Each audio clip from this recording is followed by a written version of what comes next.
కైకలూరు ఎమ్మెల్యేగా ఒకప్పుడు గెలిచినోడు. ఇదే ఇప్పుడు ఉన్నటువంటి ఈయన ఉన్నారు కదా మంత్రి కామినేని, ఒకప్పుడు ఆయన బీజేపీకి తరపున చేసిన రోజులను గెలిచినోడు జయమంగళ వెంకటరావు టీడీపీ తరపున.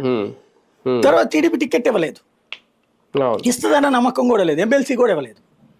తనకి ఆ సామాజిక వర్గ సమీకరణాల ప్రకారం జగన్ ఇచ్చాడు, వైసీపీలోకి తీసుకోగానే ఇచ్చాడు అతనికి. దానివల్ల ఆ టెంపర్మెంట్ రేపు టీడీపీలో ఏళ్ల తరబడి కొట్టుకున్నా రాలా పోస్టు. కాబట్టి ఆ టీడీపీలో పోస్ట్ అంటే ఏదో ఫీలింగ్ ఉంది, ఇది అప్పనంగా వచ్చేసింది. డబ్బులకో ఇట్లాంటి దానికి కాకుండా అప్పనంగా వచ్చేసింది. దాంతో దాని మీద ఫీలింగ్ ఏం లేదు. మళ్ళీ ఇప్పుడు కామినేంది ఇక లాస్ట్ ఎలక్షన్ అంటున్నాడు కదా, కాబట్టి ఆ ప్లేస్ లో తనకి టికెట్ ఇస్తారని ఈ ఎమ్మెల్సీ పార్టీకి ఇస్తున్నట్టున్నాడు అతను.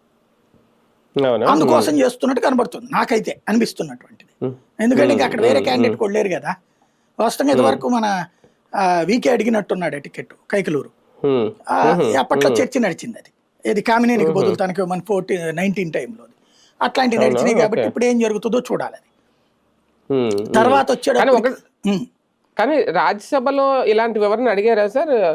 ఎక్కడంటే చైర్మన్ అడుగుతున్నారు కానీ అప్పుడు వెంటనే వీళ్ళకి ఇచ్చేసినట్టు తెచ్చేటప్పటికి వీళ్ళకి వాళ్ళకి పొత్తు కదా, కాబట్టి వెంటనే అమలు చేసి పడేశారు.